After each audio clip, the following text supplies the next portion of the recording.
Kumusta mga kaupo? Maraming mga inabandonang bahay, ospital, at kotse sa buong mundo. Ngunit papaano ang mga hotel?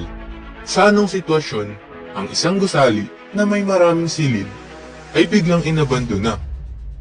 Mula sa isang marangyang hotel na puno ng mga mayayamang bisita hanggang sa isa ng napag-iwan ng gusali sa isang syudad. Narito ang 10 abandonadong hotel sa buong mundo na talagang magtataka ka kung bakit inabandona ang mga nagtataasang gusali tulad nito. Simulan na natin. Number 10. Hotel Belvedere. Isa sa pinakakilalang hotel sa Swiss Alps, ang Hotel Belvedere.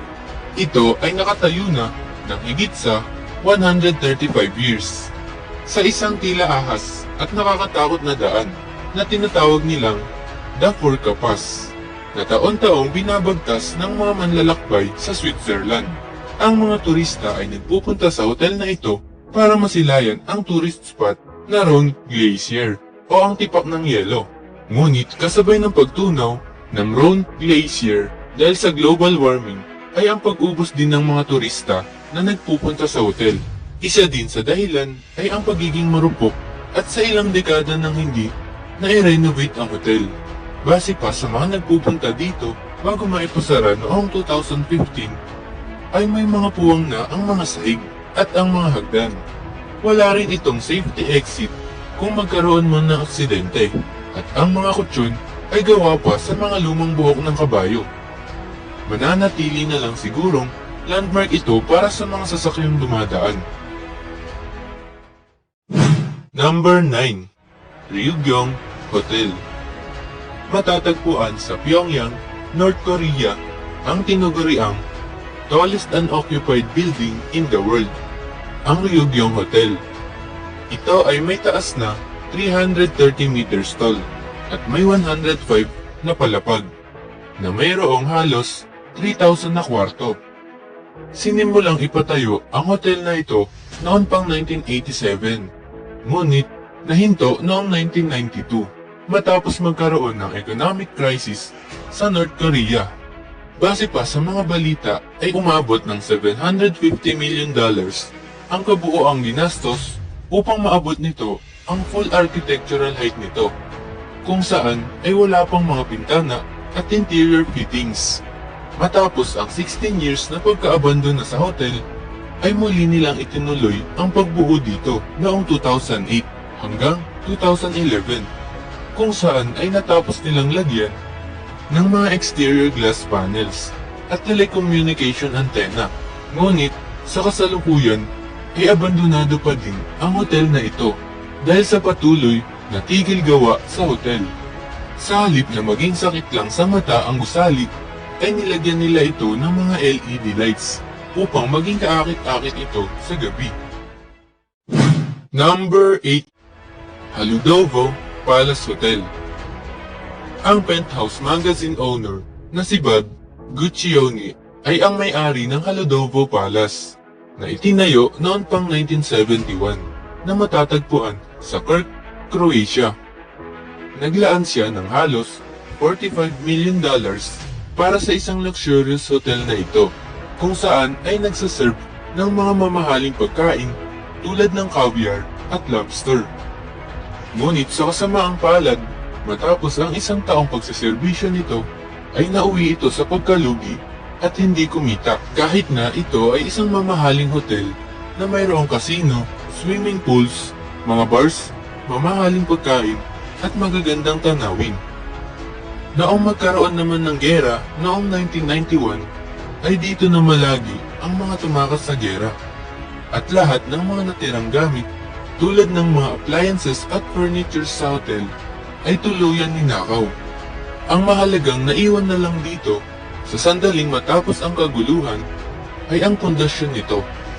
Mananatili na lang abandonado ang hotel na ito hanggang sa kasalukuyan. Number 7. Policia Hotel.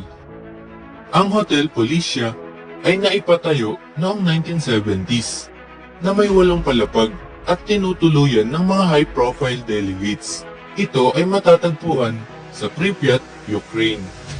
Kung napanood mo naman ang ating video patungkol sa 10 abandonadong lugar sa buong mundo, ay malamang na alam mo na ang dahilan kung bakit naabandona ang Pripyat sa Ukraine. Ito ay dating tirahan ng mahigit sa 50,000 na tao. Ngunit matapos ang pagsabog ng Chernobyl Nuclear Power Plant noong 1986, ay permanenteng pinalikas ang mga tao sa lugar dahil sa radiation na mula sa pagsabog ng planta na pwedeng magdulot ng sakit tulad ng kanser. Ngunit bago permanenteng maabandona ang lugar, ay napabilang ang Policia Hotel sa naging command post ng mga sundalong tumulong upang pigilan kumalat ang radiation sa lungsod. Sa kasulukuyan ay napapalibutan na ito ng mga halaman dahil sa matagal nang napabayaan ito. Number 6. Lee Plaza Hotel. Noong 1900s, ang Lee Plaza Hotel ay isang 17 palapag na Art Deco building para sa mga mayayaman, kung saan sa loob nito ay may beauty parlor, grocery store, game room, flower shop, library, ballroom at balkonahe na may dining area. Ito ay isa sa mga pinakamagandang hotel sa Detroit, USA noong kapanahunan nito na ipinatayo ni Ralph T. Lee, isang Detroit developer. Ito ay binuksan noong 1929 at naibenta ni Lee sa isang Detroit Investment Corporation. Kalaunan, napunta ang gusaling ito sa iba't ibang pagmamayari hanggang sa mabankrupt ito at maipunta sa korte. Lumipas ang 1968 ay nagpasya ang lungsod ng Detroit na gawin na lang itong senior citizen housing hanggang sa maubos ang residente dito at tuluyang maipasara at maabandona noong 1997. Sa kabutihang palad ay naibenta ito sa isang developer na may construction plan para sa taong 2021. Number 5. Hotel Belvedere sa Dubrovnik, Croatia. Kung ikaw ay isang Game of Thrones fans, ay maaari mong makilala ang napabayaang hotel na ito. Ang Hotel Belvedere na matatagpuan sa Dubrovnik, Croatia, na dating masagana at puno ng mga maluluhang tao, ay ngayon napabayaan at wala nang nagpapahalaga, maliban sa maikling oras para sa pagsushoot ng mga pelikula dito. Ngunit bukod sa pagtatampok ng pelikula dito, ay naging isa din ito sa tinuluyan ng mga Croatian refugees noong 1991. Ang hotel na ito ay binuksan ng 6 na taon, magmula noong 1985. Itinayo ito na may 18 palapag, 200 rooms, private boat dock at helipad. Hindi ka panipaniwala na ang ganitong perpektong hotel ay inaantay na lang na gumuho sa tabi ng dagat, kasama ang sira-sirang mga bintana. Sa kabutihang palad, ang Russian billionaire na si Viktor Vekselberg ay binili ang hotel sa halagang $14 million at planong ibalik sa dating sigla nito. Number 4. Grand Hotel Kopari. Ang seaside villages ay kadalasan na pinapatayuan ng mga nagagandahang resorts at hotel para bisitahin ng mga turista at mag-relax. Ganito ang nangyari noong 1960s sa Kopari, Croatia, kung saan ay dating military tourist resort kasama ang kanilang pamilya para sa kanilang summer outing. Ngunit ang lahat ng iyon ay natigil nang magkaroon ng Croatian War of Independence noong 1991 hanggang 1995. Kung titignan ang aerial view ng lugar, ay hindi mahirap na hindi makita ang mga butas sa bubong ng mga hotel na idinulot ng mga missiles. Kabilang ang 5 hotel at mga resorts sa mga nasira sa gyera.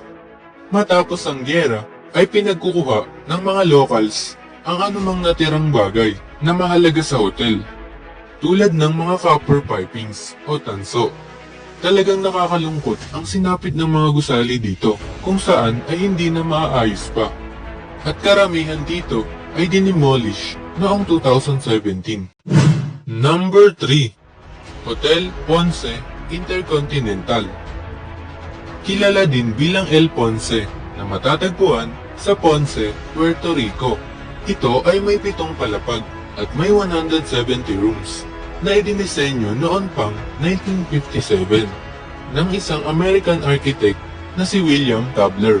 Ito ay ang kauna-unahang modern hotel sa syudad na nagbibigay ng panoramic views ng Caribbean Sea na mula sa El Vigia Hill. Bago ito mapabayaan at maabandona ay mayroon itong circular outdoor swimming pool, ballroom na tinatawag na Salon Ponciana, cocktail bar na tinatawag na Bar Coqui at restaurant na tinatawag na El Capital. Kadalasang bisita ng hotel na ito ay ang mga sikat na celebrities noon at ang mga diplomats. Ito ay naipasara noong 1975 sa hindi maipaliwanag na dahilan. Maraming spekulasyon ang ilan na nagsasabi na ang lokasyon ay mahirap ma-access. Sa ngayon ay naiwan na lang itong nabubulok at napabayaan na kung saan ay walang malinaw na plano kung ano ang susunod na mangyayari sa hotel na ito. Number 2. Buck Hill Inn. Nakakalungkot isipin na ang makasaysayang hotel na ito na itinayo noon pang 1900s ay nababalot na ng mga graffiti at ni Mother Nature. Ang Buck Hill Inn ay matatagpuan sa Poconos Mountains sa Pennsylvania na mayroong 400 rooms na nakatayo sa 1,000 hektaryang lupain. Bago ito maabandona ay dati itong sikat na hotel na may amphitheater, golf course, indoor pool, tennis court at lugar para sa mga nag-horse riding. Ngunit noong 1970s ay bumagal ang negosyo hanggang 1980s at sa kasamaang palad ay tuluyan ng naipasara ng may-ari ang century-old building na ito noong 1990.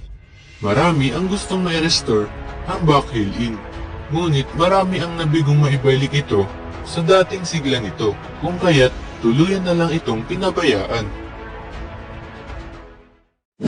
Number 1. Ang mga hotel sa Varosha, Cyprus, Famagusta. Isa sa mga naitampok natin sa 10 abandonadong lugar ay ang Varosha, Cyprus, Famagusta. Ang lugar na ito ay sikat na destinasyon para sa mga Europeo. Ngunit nang magkaroon ng giyera noong 1980s ay sinakop ng mga Turkish army ang lugar at nilagyan nila ng harang, kung saan ay napabayaan ang daang-daang hotel at mga bahay sa lugar. Base pa kay Love Galledo na isa sa ating viewer, ay wala na daw ang mga harang sa lugar at pwede nang pumunta. Ayon pa sa kanya ay sobrang ganda daw sa Cyprus, Famagusta, na kung saan ay parang Boracay ang beach. Ngunit nananatili pa ding abandonado ang mga gusali dito at ang mga hotel na sana ay may renovate pa at pakinabangan. At dyan na nga nagtatapos ang ating episode patungkol sa mga abandonadong hotel sa buong mundo na sana ay nagustuhan ninyo. At kung may suggestion man kayo ay comment mo na below. Sa mga hindi pa nakakapag-subscribe sa ating channel ay pindutin mo na ang subscribe button at ang notification bell para updated ka sa mga interesting topics natin.